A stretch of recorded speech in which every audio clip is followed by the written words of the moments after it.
అమ్మ సాయిరామ్ అమ్మ. శ్రీదేవి గారు స్టార్ట్ చేయొచ్చు. రమ్మండి. అలాగే. ఆ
गुरुर्ब्रह्मा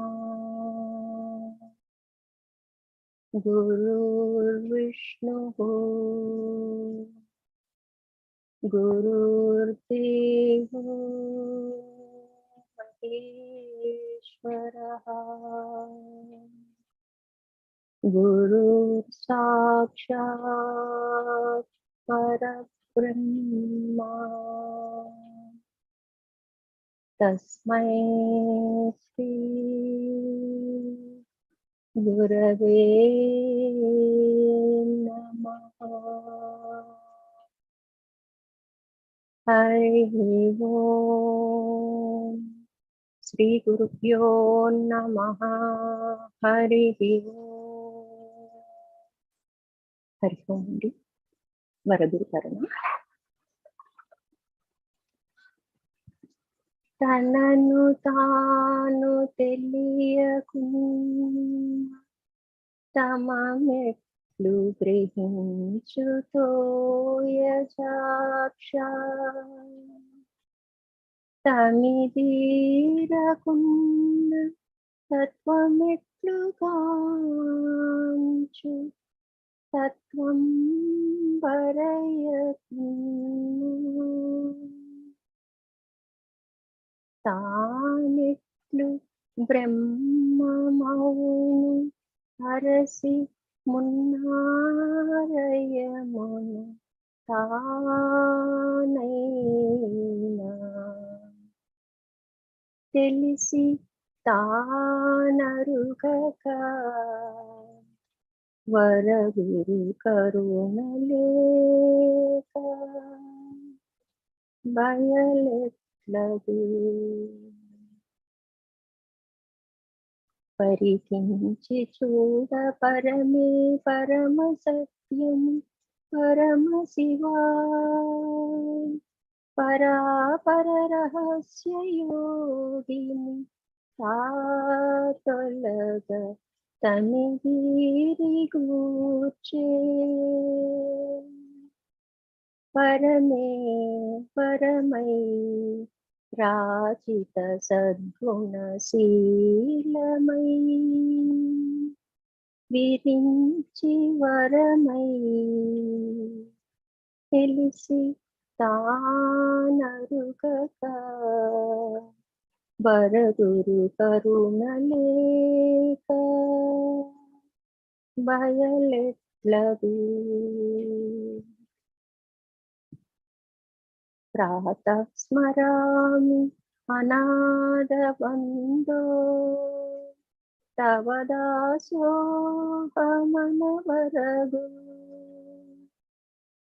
ప్రాతః భజామి హృది సంస్ఫురదాత్మతత్వమన తానగు ప్రాతర్నమామి గురుపాదాంగ్రి సరోరజమన తానరుది తెలిసి తానరుగక వరగురు కరుణలేక బయలెట్లగు రాధా సుధాకర రాజరాజేశ్వర రమణీయ చతుర్భుజ రంజిత రాస విలోల రోమాంచిత రూపరేఖా విలాస రోచిష్ణు సహిష్ణు అరుణారుణ పరిభావ పూర్ణకామ తెలిసి తానరుగక వరగురు కరుణలేక బయలెట్లదు ఈశ విశ్వేశ జగదీశ పరమేశ పరమ కారుణిక దేశిక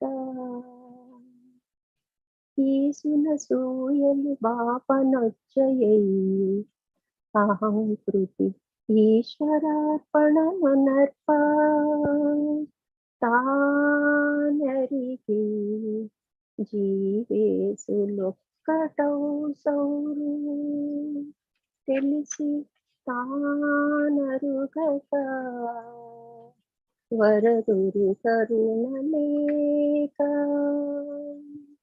బయలెట్లగు వేద వేదాంత వనవాసిని ఆత్మ సంభాషిణి సకలారాధ్య సుకళ సమున్మేషిణి నాదనాదాంత పరివేషిణి కళాత్మికా సర్వార్థ సందాత్రి జగదేక జనయిత్రి చంద్ర ప్రభాధవళ కీర్తి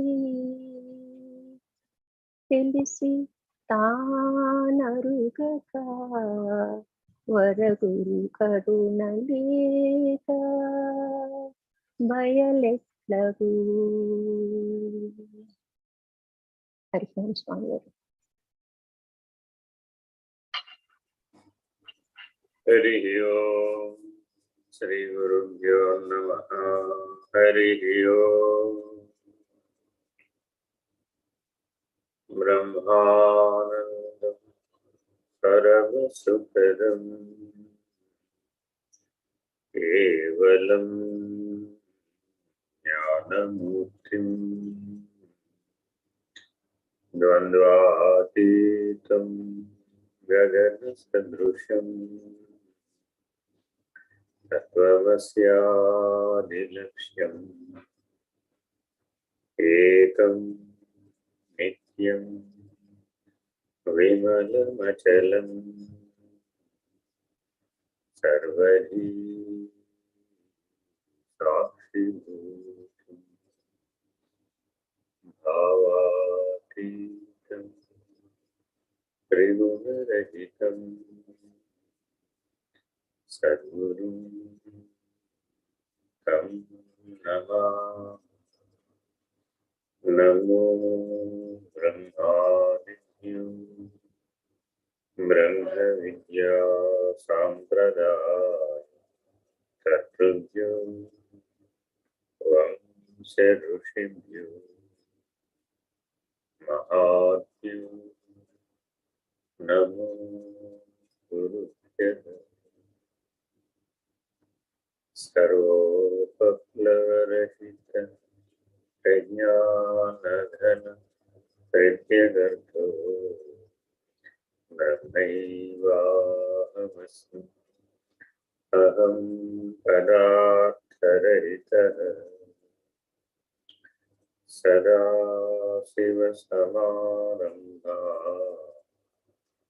వ్యాసశంకరమధ్యమాః అస్మదాచార్యపర్యంతాః వందే గురుపరంపరాః. హరి ఓం. శ్రీ గురుభ్యో నమః.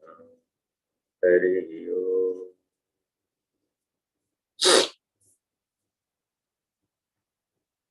అదేనమ్మా 10 అయ్యాయి గారు 11th. కలిమల భంజనమై కాకుత్సమై కంజరళాయతాక్షుభోజి కంటి పాపయందిరుక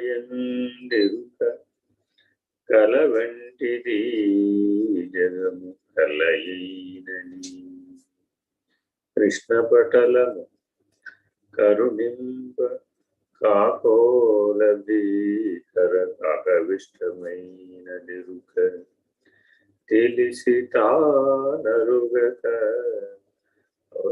గురు కరుణలేక భయలెట్లము.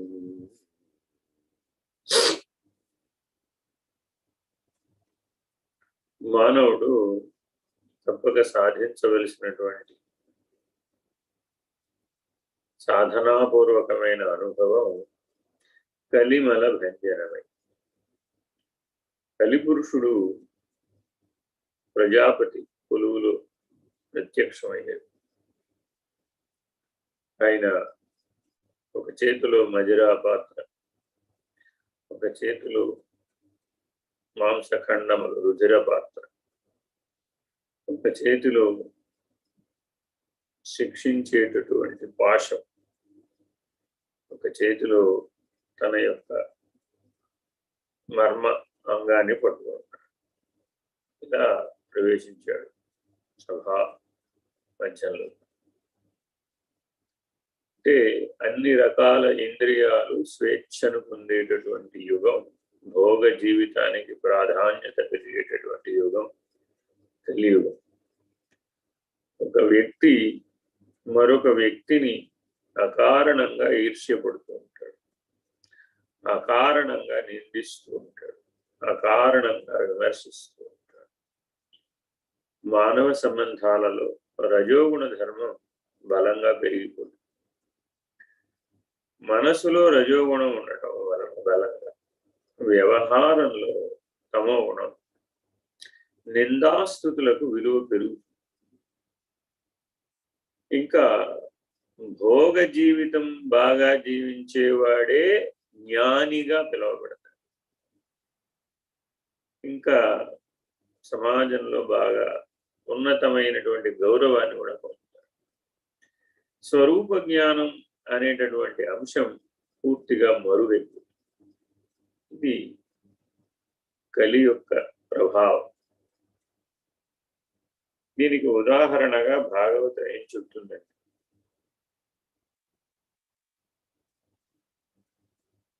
ఆయన వేటకు వెళ్ళాడు. ఎవరు? జనమేజయ మహారాజు.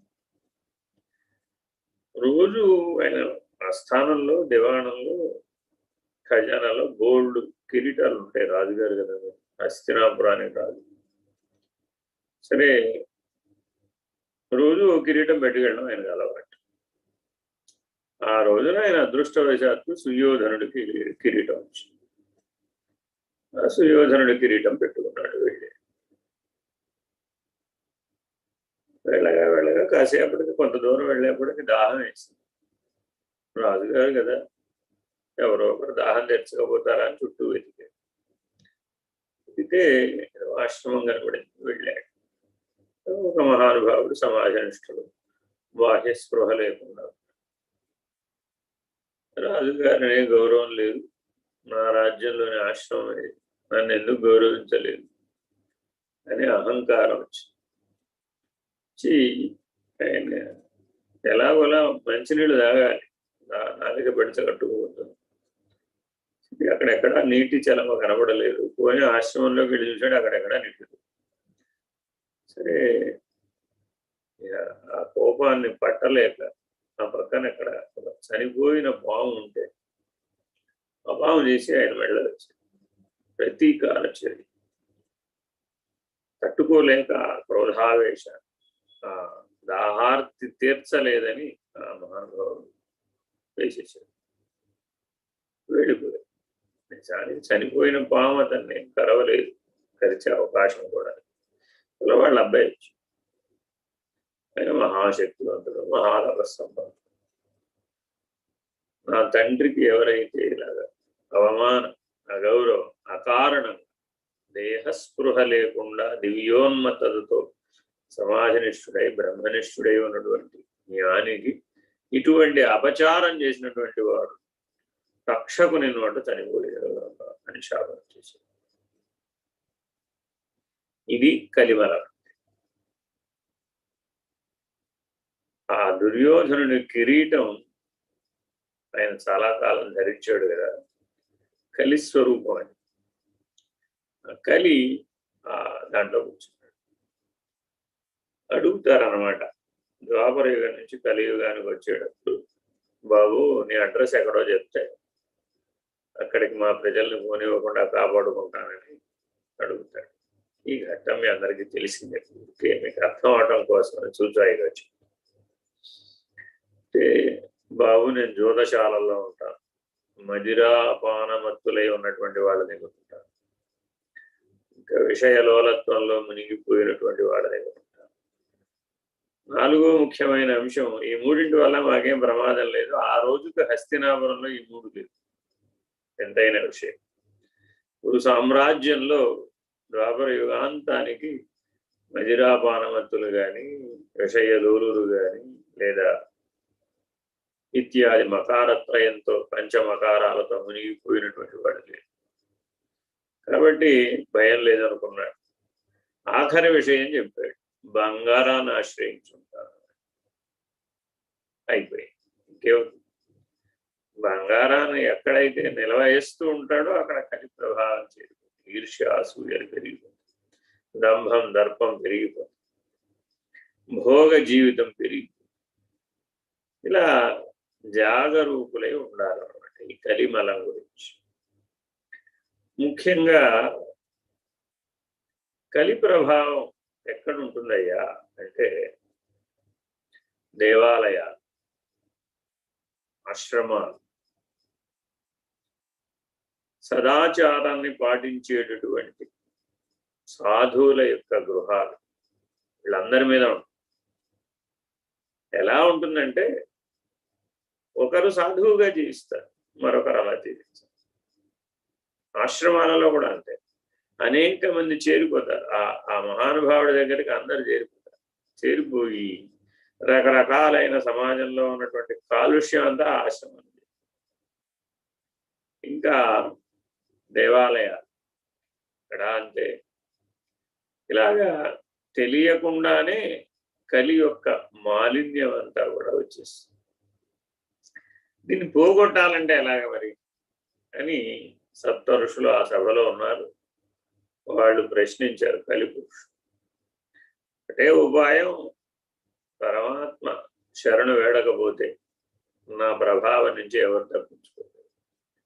స్వరూప జ్ఞాన నిష్ఠకై ఎవరైనా ప్రయత్నించకపోతే వాళ్ళు తప్పక నా బారిన పడక తప్పదు అని కలిపురుషుడు యుగారంభంలో ప్రజాపతి యొక్క సభలో చెప్పాడు. ఇది మనం భాగవతం చరిత్రార్థం. సరే, ఇలాంటి కలి యొక్క మాలిన్యం ఇవన్నీ కూడా పోగొట్టగలిగేటటువంటిది ఈశ్వరుడే గురు రూపమై రావాలి. నువ్వు ఏదైనా పుణ్యం చేసావనుకోండి, ఆ పుణ్యం ఫలిస్తుంది. భోగిగా ఉంటే సుఖంగా ఫలిస్తుంది. యోగిగా జీవించావనుకోండి, అప్పుడు నేను గురువు దగ్గరికి చేరుస్తుంది. ఇది తేడా. పుణ్యఫలం ఎలా అయినా అనుభవించాల్సిందే, సశరీరంగానే అనుభవించాలి. భోగిగా జీవించామనుకోండి, అప్పుడు రకరకాలైన విషయ సుఖాలతో నిన్ను మురిపిస్తుంది, అనుభవానికి వస్తుంది. నాకు భోగం వద్దండి బాబు అనుకున్నారు, అప్పుడు యోగిగా జీవించేవాడు. అప్పుడు నేను తీసుకెళ్లి సరైన గురువు దగ్గర యోగం వృధా పోదు. కర్మాచరణ అయినా భక్తి అనేటటువంటి ఆచరణ అయినా కూడా ఇదే పద్ధతిగానే. కాబట్టి మానవులందరూ తప్పక స్వధర్మానుష్ఠానం చేయాలి, సదాచారాన్ని పాటించాలి. దేనికోసం అంటే ఈశ్వరుడే గురు రూపంలో ప్రత్యక్షమయ్యేటటువంటి సందర్భం కోసం. అలా గనక అవి జరిగితే, నీకు గురువు గనక లభిస్తే, చాలా మందికి లభించలేదు. 100 మన దేశంలో 130 కోట్ల మంది ఉంటే గురువు చాలా తక్కువ మంది ఉంటారు. అలాగే భూమండలం మొత్తం మీద చూస్తే 800 కోట్ల మంది మానవులు ఉంటారు. ఈ స్వరూప జ్ఞాన నిష్ఠ కలిగినటువంటి గురువు లభించడం అరుదైన విషయం. సరే, కాకుత్సమై రెండో మాట. అంటే శ్రీరామచంద్రమూర్తి కకుత్సుడు అనే మూల పురుషుడు యొక్క వంశంలో జన్మించాడు. కాకుత్సమై అంటే ఇక్కడ శ్రీరామచంద్రమూర్తి. కలిమల భంజనం కావాలి అంటే, కలి యొక్క ప్రభావం నీలో పోవాలి అంటే 2 పనులు చేయాలి. 1 సత్వగుణంలో ఉండాలి. 2 ముందు ఓంకారాన్ని జపించాలి. ఆ ఓంకారానికి రామనామానికి మధ్య అభేదం. అన్ని మంత్రాలకి ముందు ఓంకారం. నమశివాయ అనే పంచాక్షరి ఓంకారంతో సంపుటీకరిస్తే షడక్షరిగా మారుతుంది. అలాగే నమో నారాయణాయ అనే అష్టాక్షరి ఓంకారంతో సంపుటీకరించబడినప్పుడు నవాక్షరిగా మారుతుంది.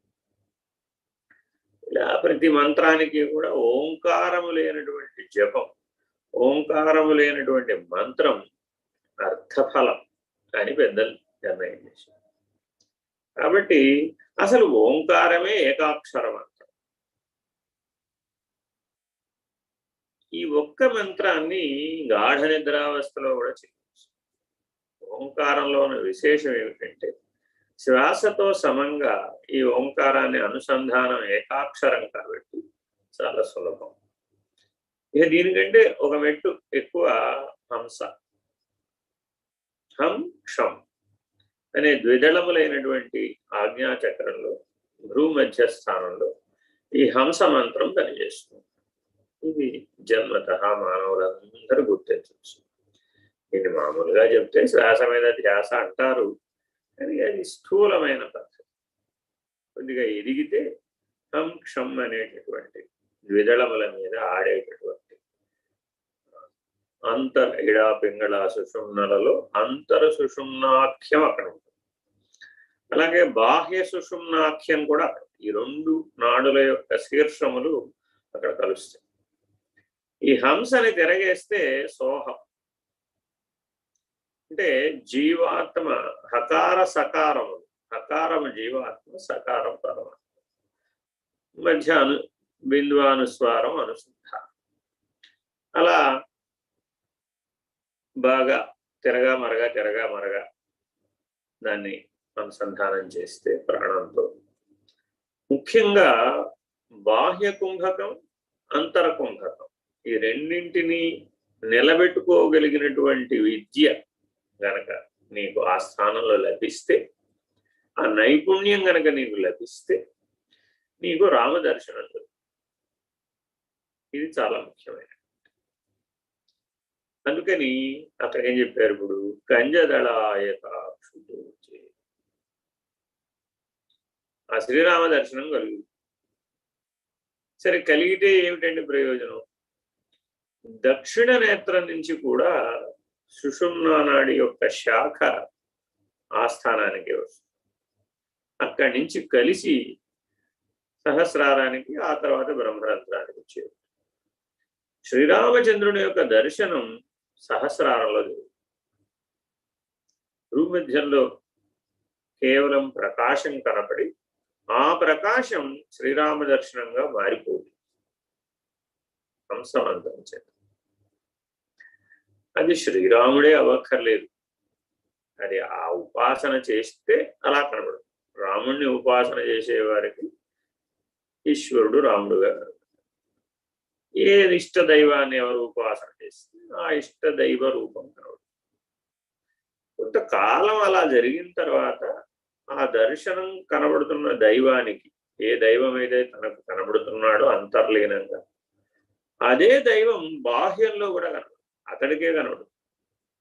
అంటే మానసిక వైక్లభ్యం, హాల్యూసినేషన్, అలా వచ్చిన వాళ్ళకు కూడా కనబడుతుంది. ఇది అది కాదు, ఇది యథార్థ దర్శనం. ఇది దివ్య జీవనానికి సంబంధించిన దర్శనం, ప్రజ్ఞ మేలుకునేటటువంటి దర్శనం, చైతన్య స్థితి మేలుకునేటటువంటి దర్శనం, అక్షర సత్యమై వాక్సిద్ధి వాక్శుద్ధి కలిగేటటువంటి దర్శనమే. తపోబలం చేత, ధ్యాన బలం చేత, జ్ఞాన బలం చేత, 3 బలాలు కలవాలి మానవుడికి దర్శన స్థితి రావాలి. ఈ 3 బలాలు ఉన్నటువంటి వాళ్ళే నవజీవనం, దివ్య జీవనం జీవించగలుగుతారు. అవతారుని యొక్క సద్గురు కృప యొక్క ఈ రెండింటిని పొందడానికి వీలవుతుంది వీటి వలన. అలా ఎవరైతే పొందారో వాళ్ళకి స్వరూప జ్ఞాన దర్శనం కంటి పాప యందు నిలబడుతుంది. ఇది దృగ్దీక్షా విద్యా విధానానికి సంబంధించినటువంటి అంశం.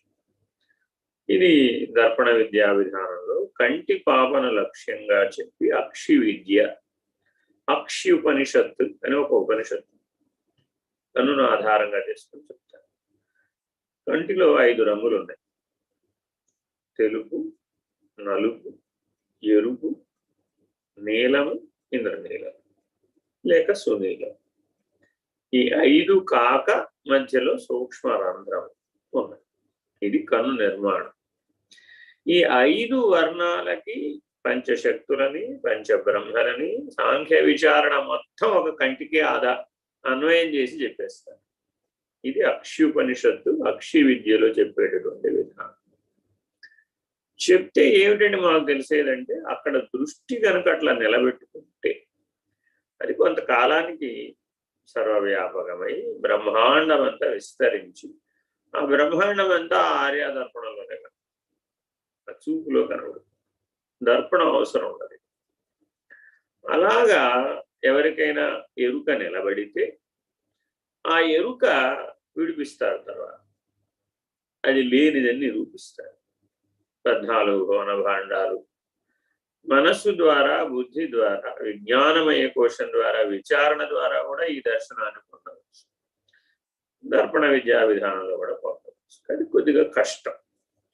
మనస్సు బుద్ధిని ఆత్మయందు స్థిరంగా నిలిపి శ్రీరాముని యొక్క దర్శనాన్ని, ఈశ్వరుని యొక్క దర్శనాన్ని పొంది స్వాత్మ దర్శనంగా మార్చుకుంటాడు, స్వప్రకాశ దర్శనంగా మార్చుకుంటాడు. ఆ స్వప్రకాశ దర్శనం ఎవరికైతే సర్వవ్యాపక దర్శనంగా 3 అవస్థలలోనూ ప్రకాశమే నిలకడ చెంది ఉంటుందో వాళ్ళు మాత్రమే సహస్రాలలో నిలబడి ఉంటారు. నిన్న కూడా ఎప్పుడైనా తెలిసి తెలియకుండా జరుగుతూ ఉంటే అది అనాహత పద్మ మందిరంలో జరుగుతుంది. సరే, ఈ సహస్రారంలో నిలకడ చెందినటువంటి స్వప్రకాశ స్థితిలో ఉన్నటువంటి వాడికి అతనిని పరివేష్టించి నియమిత దేవతాగణం అంటాం. కాబట్టి అతనితో వ్యవహరించేటప్పుడు కొద్దిగా జాగ్రత్తగా ఉంటారు.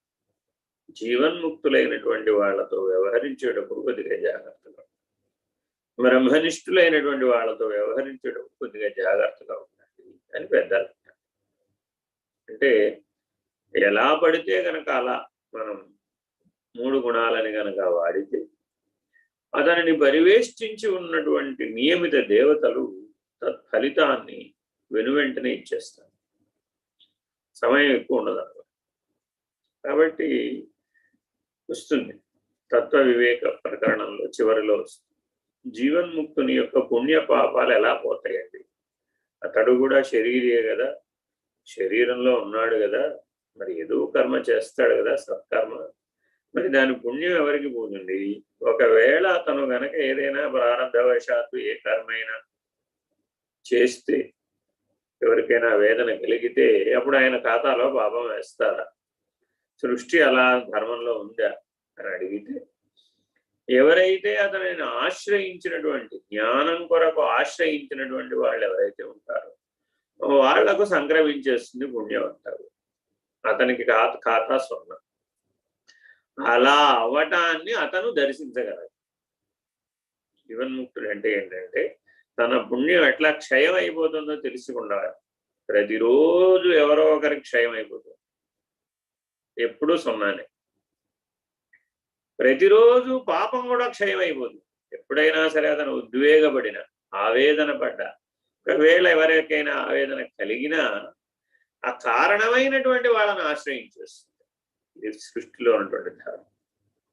అందువలన సాధు రూపంలో శరీరంలో ఉన్నటువంటి మహానుభావుల వద్ద ఆవేశ కావేశాలు లేకుండా ప్రశాంత చిత్తుడైనటువంటి వాడికేమో స్వరూప జ్ఞానం లభిస్తుంది. అదే ఆవేశ కావేశాలను పొందితే వాడికి వేదన లభిస్తుంది. ఇది ద్విగుణీకృతంగా లభిస్తుంది. అది కారణం ఏంటంటే సృష్టి ధర్మం. ఎందుకంటే అతనిలో కర్త భోక్త ఇద్దరు ఉండరు.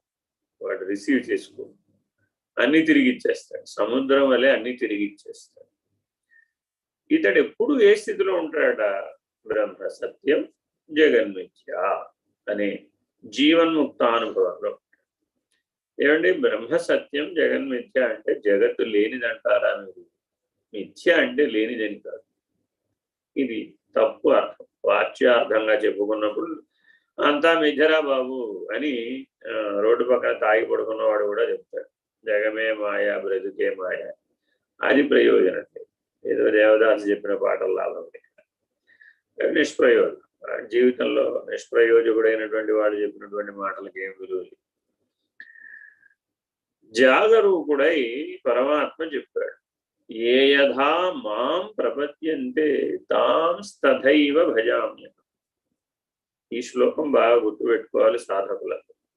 ఎవరెవరు నన్ను ఏ రీతిగా ఆశ్రయిస్తారో వారిని నేను ఆ రీతిగానే అనుగ్రహిస్తున్నాను. అంతే, సూటిగా చెప్పేశాడు రహస్యం సాధకుడు. ఇప్పుడు కొంతమంది లయస్థానాన్ని పొందుతారు. రకరకాలైన ప్రార్థనలు, కీర్తనలు, మనం చెప్పుకునే ప్రార్థనలు కూడా పాడేవాళ్ళు. పాడుతున్నప్పుడు లయస్థితిని పొందుతారు. ఈ లయస్థితి రెండు స్థాయిలో. అనాహత పద్మ మందిరంలో లయస్థితిని పొందినప్పుడు చీకటి గుహ. అది సహస్రారంలో ఉన్న హృదయ స్థానంలో కనుక లయం చెందితే స్వప్రకాశం. ఈ రెండిటికీ లయం అనే పేరు. అరూపలయము, విరూపలయము అని ఈ రెండిటికి రెండు పేర్లు అన్నమాట. అంటే అనాహత పద్మ మందిరంలో కూడా నీకు నామరూపంలో, కానీ అది చీకట్లో కలిసిపోతుంది, అనుభవానికి వస్తుంది. చీకటి గుహలోకి చేరుకుంటాడు. చాలదన్నమాట. కారణం ఏమిటి అంటే సాక్షి సాధన సహజం అవలేదు. సహస్రారంలో ఉన్నటువంటి అశరీరి అయినటువంటి గురుమూర్తి అనాహత పద్మ మందిరంలోకి దిగి రావాలి, రయమున దిగి రావాలి. అలా దిగి రావాలి అంటే నువ్వు సాక్షి సాధనలో సహజమే. ఇంకో ఉదాహరణ, బుద్ధుడు జ్ఞానోదయం అవటం కోసమే తీవ్రమైన ప్రయత్నం చేస్తాడు. నిరాహారి జపం చేస్తాడు, ధ్యానం చేస్తాడు, నిర్వాణ స్థితిని పొందుతాడు. పొందేటప్పటికి కట్టకడపటికి ప్రాణావశిష్టం అయిపోతాడు. జ్ఞానోదయం కలగడానికి కావాల్సినంత శక్తి కూడా ఉండదు. అప్పుడు ఈ పడిపోయినటువంటి సాధువు ఎవరో పాపం ప్రాణావశిష్టంగా ఉన్నాడని మేకలు కాసే పిల్ల చకచకా ఒక మేకను పట్టుకొచ్చి టకటకా పాలు పిండి ఆయన నోట్లో వస్తుంది. ఆ కాసిన పాలతో తెలుస్తుంది, అమ్మా జగజ్జనని నువ్వు నన్ను కాపాడేవాడు. మరి అప్పటి వరకు ఆయన చేసినటువంటి తపము, జపము, ధ్యానము సమస్తము కూడా ఆ క్షణంలో వెంటనే జ్ఞానోదయమై సాక్షాత్కారం నిర్వాణ స్థితికి చేరుకుంది. అక్కడి నుంచి స్వరూప జ్ఞానంలో బద్ధుడు కాదు, బుద్ధుడు. అలా ఎవరైతే అవుతారో వాళ్లకు మాత్రమే, అంటే బ్రహ్మనిష్ఠులైన వాళ్లకు మాత్రమే జగత్ మిథ్య అంటే ఏమిటో తెలుసు. అంటే అర్థం ఏమిటంటే తత్కాలవత్ ఉండుట, పరిణామములో లేకపోవడం. మిథ్య అంటే అర్థమే. మనమందరం రోజు నిద్రపోయేటప్పుడు కళ వచ్చి పోతుంది. కళ కదా, అనుభవం అయిందా లేదా? అయింది. ఎవరికి అయింది? నాకే అయింది. కళ సత్యమేనా? ఆ కళలో ఉన్నంతసేపు సత్యమే. ఎవరికి? జీవుడు, దేహాత్మభావంలో. అదే స్వరూప జ్ఞానంలో ఉంటే ఆ కళలో కూడా సాక్షివేనా, ఆ కళ వాడి మీద ప్రభావితం అవ్వదు, అక్కడ కూడా ఏమి స్పందించడు. ఇంతకీ స్పందించేది వాడా మనసా అని ప్రశ్న. ఎందుకని? నేను అనేటటువంటి చైతన్యానికి, ప్రజ్ఞకి ఏ స్పందనలు లేవు. అన్ని స్పందనలు మనసువే. సంకల్పమన్నా మనసే, వికల్పమన్నా మనసే. కేవలం నిర్వికల్పం అంటేనే చైతన్యం, ప్రజ్ఞ, నేను, ఆత్మ. కాబట్టి మానవుడు ఎప్పటికైనా సరే రోజంతా ప్రయత్నం చేసి 24 గంటల్లో నిర్వికల్ప స్థితిలో ఎంతసేపు ఉండగలుగుతున్నాడో సరి చూసుకోవాలి. అలా నిర్వికల్పం అనేది అంతర్ముఖంలో మాత్రమే సాధ్యం. అలా ఎవరికైతే ఆ నిర్వికల్ప స్థితి సాధ్యమయ్యిందో వాళ్లకు నిర్ణయం జగత్తు మిథ్య ఎలా. చాలా జాగరూకులై ఉంటాయి. సంకల్పం అంటే ఒక్కదాని మీద దృష్టి పెడితే సంకల్పం. అదే సంకల్పం 10 ముక్కలు అయిపోయింది, 100 ముక్కలు అయిపోయింది, అనంతంగా ముక్కలు అయిపోయింది, చిన్నమైపోయింది, భిన్నమైపోయింది. అప్పుడు అది వికల్పం అంటే. ఒకటి చేద్దామని బయలుదేరతాడు, ఒక బోధ విందాము, ఒక పని చేద్దాము, ఒక సదాచారాన్ని పాటిద్దాము, ఒక సత్సంకల్పం చేద్దాం అనుకుంటాడు. ఇందులో ఏదో వస్తుంది, ఏదో తోస్తుంది, అంతే. 10 ముక్కలు అయిపోయింది. జీవితం అంతా భగవద్గీత నేర్చుకోవడానికి ప్రయత్నిస్తామని అనుకుంటూ ఉంటాడు అంతే. అది ఎప్పటికీ అవ్వదు. భగవద్గీత మీద సాధికారత కలిగిన వాళ్ళ యొక్క ఆశ్రయం ఎంతమందిది లభించినా వాళ్ళందరూ భగవద్గీత బోధించగలిగిన వాళ్ళైనప్పటికీ కూడా శరణాగతి లేకపోవడం వలన, గురు శుశ్రూషా పద్ధతిగా వినయం లేకపోవడం వలన 50 ఏళ్ళు అయిపోతే, 60 ఏళ్ళు అయిపోతే, 70 ఏళ్ళు అయిపోతే, 80 కూడా అయిపోతాయి. భగవద్గీత మాత్రం పొరపాటున కూడా పట్టుకోవడం. ఎందుకని? అధ్యయనం చేయి.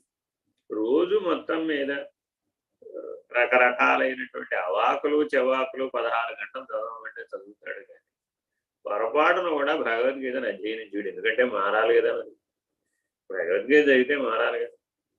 మారటం ఎవరికి ఇష్టం ఉండదు. అలాగే ప్రవాహ వేగానికి వాళ్ళు కొట్టుకుపోతూ ఉంటారు. ఇలా కొట్టుకుపోయే వాళ్ళ గురించి గురు కరుణ లభించడం చాలా కష్టం. ఎందుకనంటే ఆ నడక జ్ఞాన మార్గంలో ఉండదు కాబట్టి. నీలో జ్ఞానం, స్వరూప జ్ఞానం ఎలా మేలుకోవాలి, ఎంత ఘనంగా మేలుకోవాలయ్యా, ఘనిష్టమై మేలుకోవాలి, ప్రజ్ఞాన ఘనమై మేలుకోవాలి. అలా మేలుకున్నటువంటి వాడికి కృష్ణ పటలం చిన్నవై. కృష్ణ పటలం అంటే నల్ల కలువ కంటిలో ఉంటుంది.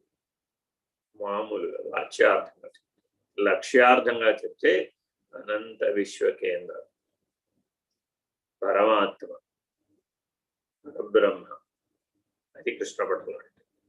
అంటే బ్లాక్ హోల్ మధ్యలో, కృష్ణబిలం మధ్యలో ఉన్నటువంటి దానికి కృష్ణ పదార్థంతో నిండిపోయి అనంత విశ్వాన్ని తనలోకి స్వీకరించి నామరూపాలు లేకుండా, ఉనికి కూడా లేకుండా చేసేస్తుంది. అలా చేయగలిగే సామర్థ్యం ఉన్నటువంటిదే అది పురుషోత్తం, అది మూలా ప్రకృతి. దానవతలా అనాలి అంటే ఇప్పుడు ఆ ప్రజ్ఞాన ఘనమైనటువంటి స్థితిని అనుభవించాలి. ఆదిత్య మండలవర్తి అయినటువంటి ప్రకాశ ఘనాన్ని అనుభవించాలి. ఆ నారాయణ స్థితిని అనుభవించాలి. ఆ ఈశ్వర స్థితిని, సదాశివ స్థితిని అనుభవించాలి. అందుకే పంచీకరణ అని చెప్పేటప్పుడు సదాశివ ప్రజ్ఞ అని వాడతాడు. ఆఖరి ప్రజ్ఞ ఏమిటి అంటే సదాశివ ప్రజ్ఞ. ఆ సదాశివ ప్రజ్ఞలో మేలుకున్నటువంటి వాడికి ఈ ఎరుక తొలగిపోతుంది. వాడు కైవల్యానికి అధికారి, వాడు జన్మరాహిత్యానికి అధికారి. అప్పుడు ఈ అనంత విశ్వం విస్ఫులింగాల వలె బ్రహ్మాండాలని వెదజల్లుతూ తనలోకి లాగేసుకుంటూ ఉన్నటువంటిది ఏదైతే ఉన్నదో ఆ విస్ఫులింగమైనటువంటి ఒకానొక నక్షత్రం సూర్యుడు. ఆ ఒకానొక నక్షత్రమైన సూర్యుడి చుట్టూదా 9 చిన్న అణువుల లాంటి గ్రహాలు. ఆ అణువుల లాంటి గ్రహాల మీద పరమాణువుల వంటి పంచభూతాలు. పరమాణువుల వంటి పంచభూతాల చేత తయారైనటువంటి అండాండం పెంట. ఇప్పుడు ఎక్కడ పరమాత్మ, ఎక్కడ పురుషోత్తమ స్థితి, ఎక్కడ ఈ శరీరంలో ఉన్నటువంటి నేననే అహం? ఈ నేననే అహం కలిగిన జీవాత్మ పురుషోత్తముని ప్రశ్నిస్తున్నాడు, ఉన్నావా, అసలున్నావా అని. ఇప్పుడు ఇది అజ్ఞానం అనాలా, జ్ఞానం అనాలా? ఆయనకి ఏదో దుఃఖం వచ్చింది, ఆయన ఏదో మరట్టుకున్నాడు, ఆయన చూడలేదు, కరుణించలేదు. ఈయన ఏమనుకున్నాడంటే వాళ్ళ అమ్మ నాన్న చిన్నప్పుడు ఏడిస్తే ఎత్తుకున్నారు కదా, ఓదార్చారు కదా, అలా వచ్చేస్తాడు ఈశ్వరుడు అనుకున్నాడు. అలాంటి భావనలోనే ఉండిపోయాడు. అలా కాపాడకపోతే ఈశ్వరుని నేనెందుకు అసలు ఆరాధన చేయాలండి, నన్ను కాపాడని వాడిని నేనెందుకు ఆశ్రయించాలి అంటూ ఉంటాడు దేహాత్మస్వరూపం. అదే ఈశ్వరుణ్ణి ఆరాధించడమే నా సహజ ధర్మం అండి. నేను ఏ పని చేస్తూ ఉన్నా, ఏ కర్మ చేసినా ఆ కర్మఫలాన్ని ఈశ్వరార్పణ బుద్ధితో చేయడమే నా ధర్మం అండి. నాకు కావాల్సింది ఈశ్వరుడి వద్ద నుంచి జ్ఞానమేనండి అన్నవాడు అంతరాత్మస్థితి. ఆ జ్ఞానాన్ని పొందితే పరమాత్మ స్థితికి తనకి భేదం లేదని తెలుసుకుంటాడు. భేదం లేదని తెలుసుకోవడం వేరు, పరమాత్మే తానవడం. ఈ రెండు స్థితులకి మధ్య కొద్దిగా తేడా. అంటే అవతార్ మెహర్ బాబా అంటాడు, అనంత శక్తి, అనంత జ్ఞానము, అనంత ఆనందం ఉంటే అది పరమాత్మ.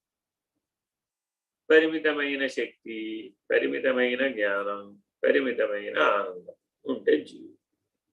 ఇంతే తేడా ఇద్దరి మధ్య.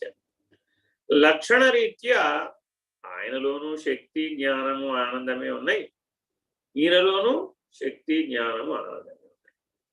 ఏమండి, పరాత్పరం అంటే మరి పరమాత్మ అన్నారు కదా, దాని అవతలు అంటే ఏమిటంటే పరాత్పర పరబ్రహ్మ. ఏకంగా పరబ్రహ్మ, పరాత్పర పరబ్రహ్మ అనే రెండు స్థితులని ఆయన కాయిన్ చేశారు. ఏమిటండి ఇదంటే శక్తి, జ్ఞానము, ఆనందము కాస్త అనంతం అయిపోతుంది.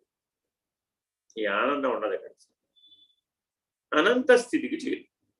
అనంత శక్తి, అనంత జ్ఞానము, అనంత ఆనందము అన్నాం కదా, అప్పుడు సగుణం.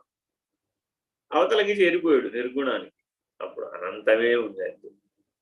ఇక మళ్ళా అనంత శక్తిని, అనంత జ్ఞానమని, అనంత ఆనందమని ఈ విభాగాలు ఏమిటి, అన్నీ అనంతంగా అయిపోయాయి. అందుకే పరమాత్మకు ఒక పేరు అనంతుడు.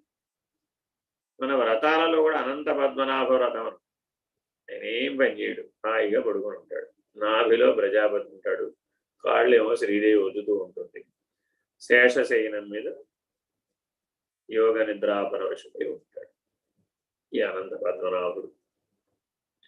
మరి ఏం చేస్తాడండి ఈయన? ఏమీ చేయడు. అదేమిటండి, ఆయనకేం కర్తవ్యం లేదు, ఆయనకే రకమైనటువంటి కర్తాభోక్త లేదు. ఆ నారాయణమూర్తి స్వయముగా ఓంకారమై ఉన్నాడు, స్వయముగా బ్రహ్మమై ఉన్నాడు, స్వయముగా రుద్రుడై ఉన్నాడు. ఏమండి, రుద్రుడే మిగిలిన ముగ్గురు అయ్యారంటారు కదా, మీరు నారాయణుడే ముగ్గురు అయ్యారంటారు ఏమిటి?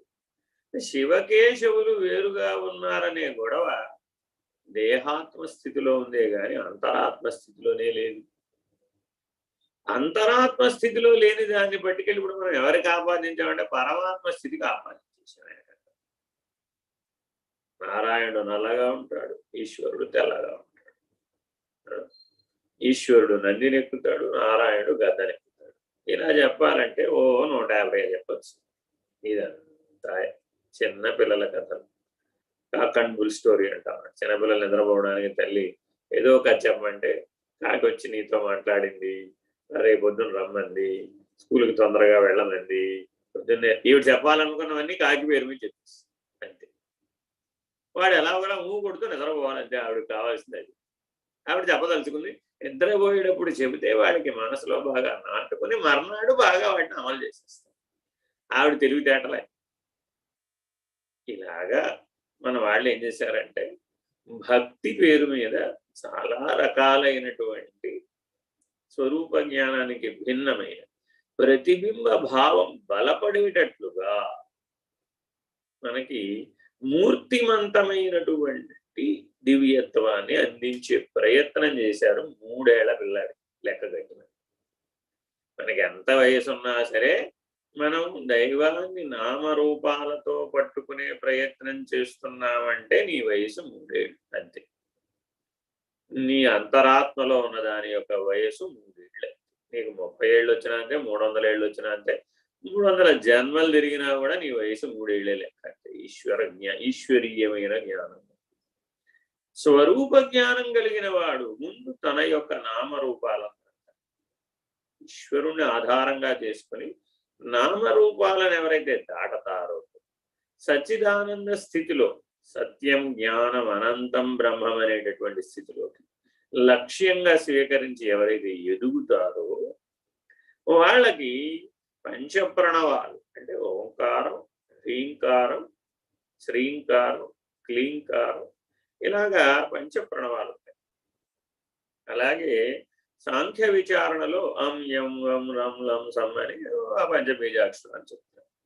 సరే, అవి ఏ రకంగా చెప్పినా ఆ బీజాక్షర సంపుటైన ఈ పంచ శాక్తేయ ప్రణవాలైన ఇవన్నీ సమస్త నాద వ్యవస్థ రిజొనెన్స్, ఈ నాద వ్యవస్థ అంతా కూడా అనంత విశ్వం వ్యాపించు. ఆ నాద వ్యవస్థ మొత్తం అంతా సంపుటీకరించేస్తే ఈ శబ్దాలు ఉంటాయి. ఈ శబ్దాల ద్వారా నువ్వు అంతరాత్మ స్థితిలో నెలకొనేటటువంటి అవకాశం కలుగుతుంది. అలా ఎప్పుడైతే నీవు దేహాత్మ స్థితి నుంచి అంతరాత్మ స్థితిలోకి నాదాన్ని అనుసంధానం చేయడం ద్వారా మేలుకొంటావో నాదాంతమైనటువంటి స్థితిలో పరమాత్మ స్థితిలో మేలుకొంటావు. నాదాంతమైనటువంటి స్థితిలో కళ ఉంటుంది. ఆ కళ స్వరూప జ్ఞానంగా స్వప్రకాశంగా నీకు అది కనబడుతుంది. అలా ఎప్పుడైతే నీకు అది కనబడుతుందో అప్పుడు ఆ స్వరూప జ్ఞాన నిష్ఠ, ఆ బ్రహ్మనిష్ఠ చేత నీవు కైవల్యమైనటువంటి నిష్కళ అనేటటువంటి లక్ష్యం దిశగా నీవు గురువు కరుణ చేత పరిణామం చెందాలి. ఎవరైనా సరే కాలారి సములైనటువంటి గురువులు దొరికితే, కాలాన్ని దాటినటువంటి మహానుభావుడు ఎవడైనా నీకు అనుగ్రహిస్తే ఈ కళ నిష్కళ అవుతుంది. ఈ కళాత్మిక నిష్కళ అవుతుంది. ఆ పరాశక్తి అన్నటువంటి స్థితిని దాటేస్తుంది. అప్పుడు మనకి దాటిన తర్వాత మాత్రమే తెలుస్తుంది ఆ విశ్వాండం, ఈ బ్రహ్మాండం, ఈ పిండాండం ఈ మొత్తం కూడా ఎటువంటిదయ్యా, చూడ్డానికి చూస్తే అబ్బో కాకోల భీకరం, ఏమిటేమిటో జరిగిపోతుంటాయి, ఏమిటేమిటో వచ్చేస్తూ ఉంటాయి, ఏమిటేమిటో ఉత్పాతాలు ఏర్పడుతుంటాయి, ఏమిటేమిటో తాపత్రయాలు ఏర్పడతాయి, ఇవేవో రుణత్రయాలు ఏర్పడతాయి, ఇవేవో దేహత్రయాలు ఏర్పడతాయి, ఏమిటో వస్తున్నట్టు పోతున్నట్టు అలలుగా ఏర్పడినట్టుగా కనబడుతుంది. ఓ భీకరమైనటువంటి బ్లూ వేల్ లాంటివి కూడా పుడుతున్నట్టుగా, మేరు పర్వతం అంత ఉంటుందట, అంత బరువు ఉన్నది. సముద్రంలో కూడా పర్వతాలు. ఇలాగా సృష్టిలో అనేకం జరుగుతూ ఉన్నట్టుగా తోస్తుంది. కానీ ఎవరికైతే నిష్కళ అనేటటువంటి నిర్ణయం స్వానుభవంలో కలిగిందో వాడు లేకుండా పోయాడు ఆ అనుభవం కదా. వాడు ఈ ఎరుకను కాకిరెట్ట వల్ల చూస్తాడు.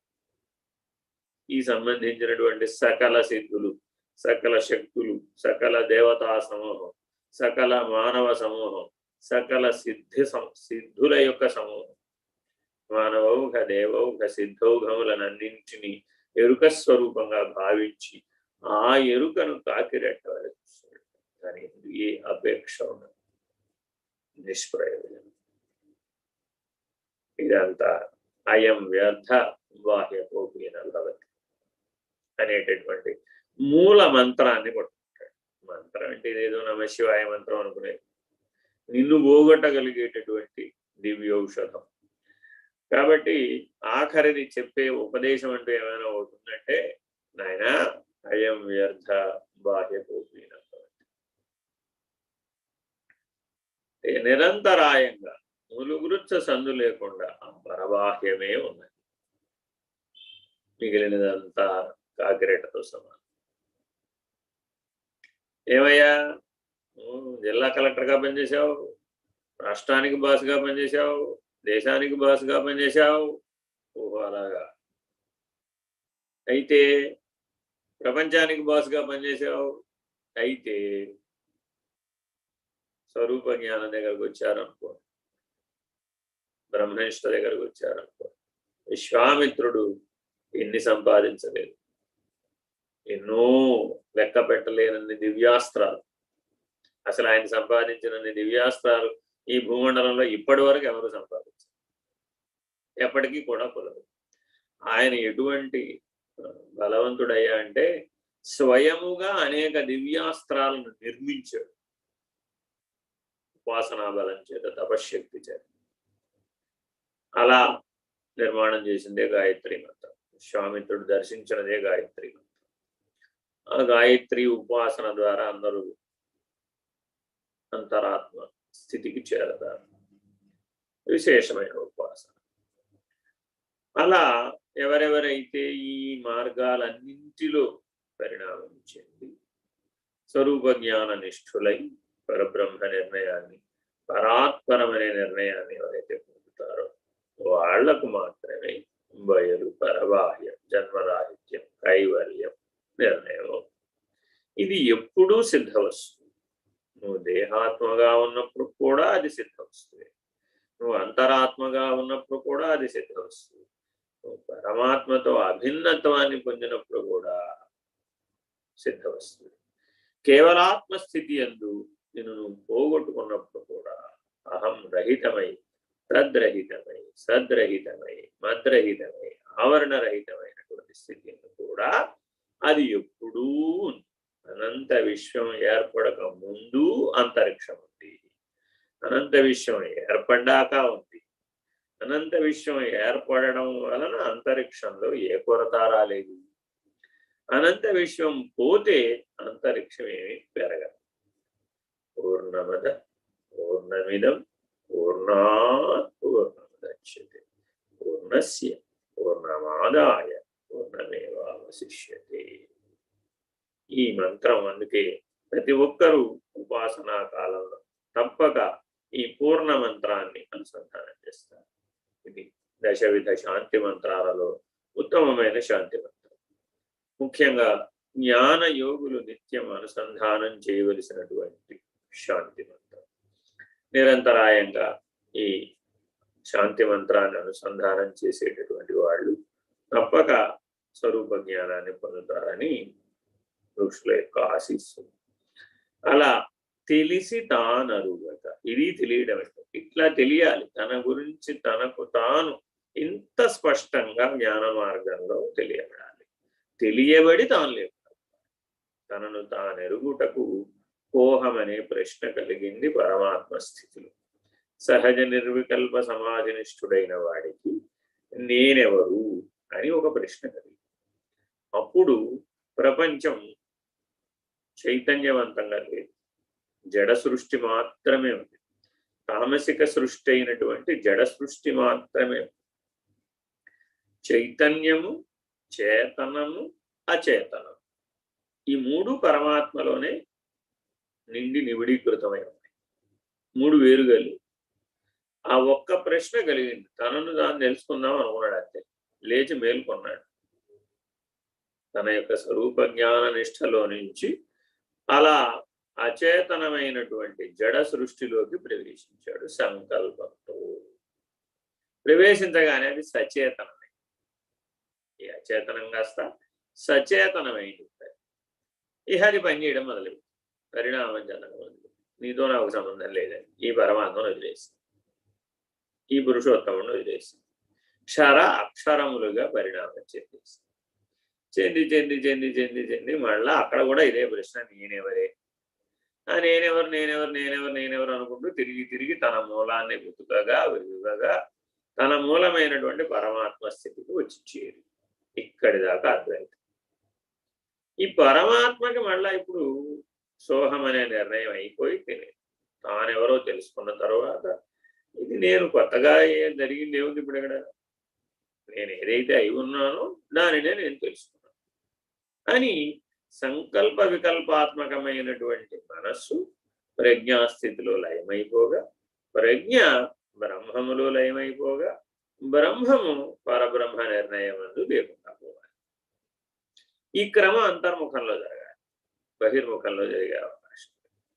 ఇలా ఎవరికైతే పరబ్రహ్మ నిర్ణయం దిశగా మారాడు, పరాత్పరము పరబాహ్యం అనే నిర్ణయంలో తనను తాను పోగొట్టుకుంటే తప్ప దీనికి పరిణామ సూత్రానికి ఆగదిక ఈ కాలచక్రం అనేటటువంటిది దాటాల్సిందే, పోగొట్టుకోవాల్సిందే. ఆ కర్మచక్రం ఎలాగూ పోయింది జ్ఞానం వలన, స్వరూప జ్ఞానం వలన కర్మ యొక్క సంగత్వం లేదు.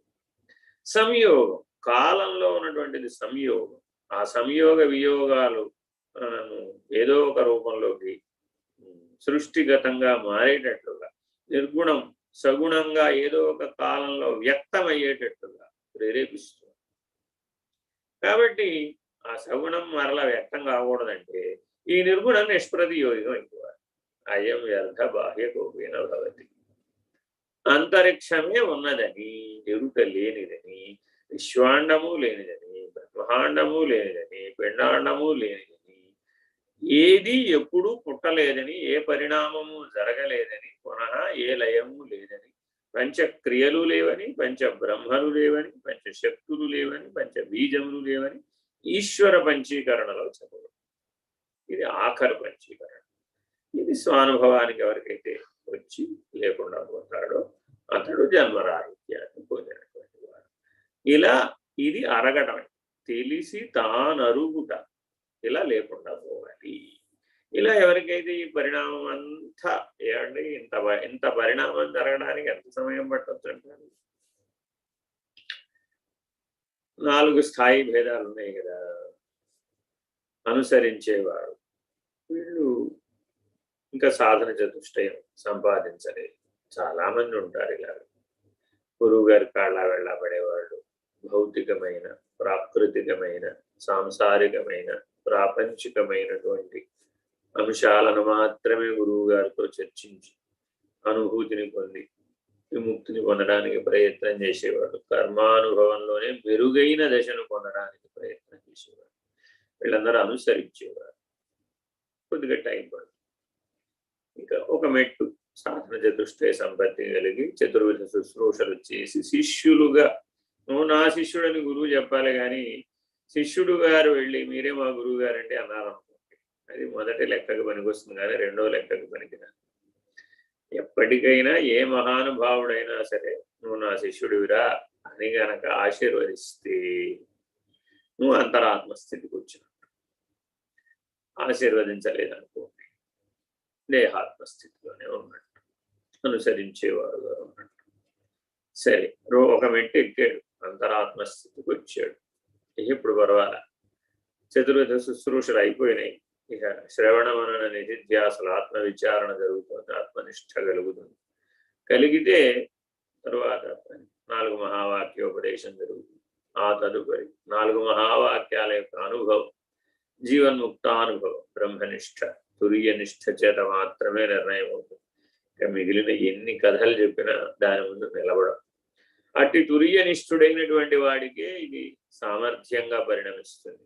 మిగిలిన వాళ్ళకి మాట మాత్రంగా అత్యార్థంగా మిగిలిపోతుంది. ఎవరికైతే ఈ తుర్యనిష్ఠ కలిగిందో వాళ్ళకి తుర్యాతీత నిర్ణయం అవడానికి 36 సంవత్సరాలు పడుతుంది. తుర్యనిష్ఠ కలిగిన, బ్రహ్మానుభవం కలిగిన, బ్రహ్మనిష్ఠ కలిగినటువంటి వాళ్ళకి ఏమంటే తీవ్ర వైరాగ్య సంపన్నుడు, తీవ్ర మోక్షేచ్ఛ కలిగిన వాడు స్వామి వివేకానంద లాంటి వాడు, గురువు గారు పరమహంస లాంటి వాడు అయినా సరే 12 సంవత్సరాలు. గురువు గారు శ్రీధర్ల వంటి వాడు, శిష్యుడు శివరామ దీక్షితుడు వంటి వాడు అయినా సరే 12 రోజులైనా పడుతుంది. అయ్యా ఏకంగా సదాశివుడే గురువు, దక్షిణామూర్తే గురువు. ఆశ్రయించినటువంటి వాళ్ళు సనక సనందాదులు, బ్రహ్మర్షులు అయితే రెప్పపాట్లు అవ్వచ్చు అంతే. ఏ రెప్పపాటు? ఈశ్వరీయ మౌన స్థితిలో వేసి తీసిన రెప్పపాటు అంతే. ఆ కాల గమనంలో రెప్పపాటు. మాత్రాస్పర్శాస్తు కౌంతేయ అని ఇక్కడ ఇంద్రియాల దగ్గర చెప్పిన మాత్ర కాదు. ఇది గుర్తుపెట్టుకోవాలి. అసలు వాళ్ళు అనిమిషులు కదా, వాళ్ళకి రెప్పలే లేవు, వాళ్ళు వెయ్యరు తీయరు. ఇది మధ్యలో ఉన్న స్థితి. నియమిత దేవతల కూడా ఆయన ఉన్నాడే చివర దక్షిణామూర్తి, ఆయన కనురెప్పలు ఎత్తడానికి అలసుడు. అసలు కనురెప్పలు ఎత్తనే ఎత్తడు, అర్ధనీమిలు ఎత్తనే ఎత్తడు. మూసాడో తెలియదు, తీశాడు తెరిచాడో తెలియదు, ఎప్పుడూ అలాగే ఉంటాడు. సృష్టి ఆదిలో అలా ఉన్నాడు, మళ్ళా సృష్టి అంతా లయమైపోయినా అలాగే ఉంటాడు. పునః సృష్టి అతనిలోంచి తిరోధాన ఆవిర్భావాలు చెందినా ఆయన అలాగే ఉంటాడు. ఆ అర్ధనిమిలిత నేత్రం మాత్రం విప్పి చూడడు అని ముయ్యడు, అలా ఉంటాడు. ఇది ఉన్మేష నిమిషోత్పన్న విపన్న భువనావళి. ఆవిడేం చేస్తుందట, ఎప్పుడు ఆ ఉన్మత్త స్థితిలో ఆ పరమేశ్వరుని యందు లగ్నమైనటువంటి ప్రజ్ఞతో ఈ సృష్టి వ్యవహారాన్నంతా నడిపిస్తుంది. నీ విపత్తులు భువనావళి, ప్రపంచం అంతా పెద్ద విపత్తులు వచ్చినా సరే ఆవిడ రెప్పపాట్లో ఏదైనా చేసేది, అదంతా ప్రకృతి. ఇలా రెండింటినీ ఏకకాలంలో తెలియచెప్తూ నిన్ను తరింపజేస్తాడు. వర గురు కరుణ. గురువులలో వరిష్ఠుడైనటువంటి వారు వశిష్ఠుడు, బ్రహ్మర్షులలో కల్లా. అటువంటి మహానుభావులు ఎవరైనా కానీ కరుణిస్తే నీకు జన్మరాహిత్యం సులభంగా జరుగుతుంది. అలాంటి వాళ్ళ దృష్టిలో పడేటట్లుగా మనం జీవించాలంటే ఋషి ప్రోక్తమైనటువంటి జీవన విధానాన్ని మన జీవితంలో కలిగి ఉండాలి. హరి ఓం. శ్రీ గురుభ్యో నమః. హరి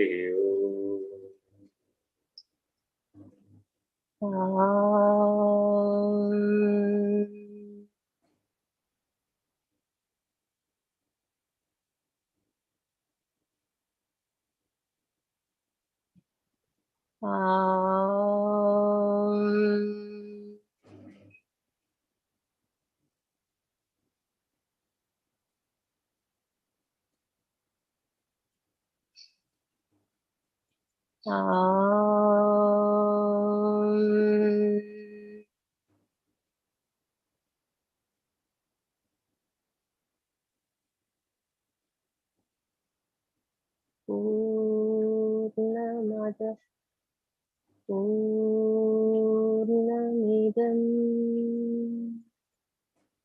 పూర్ణాత్ పూర్ణముదచ్యతే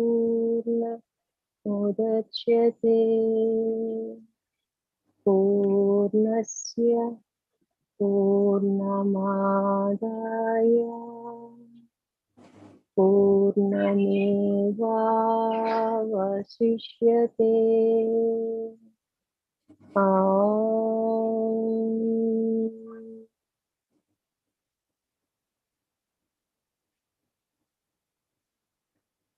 హరి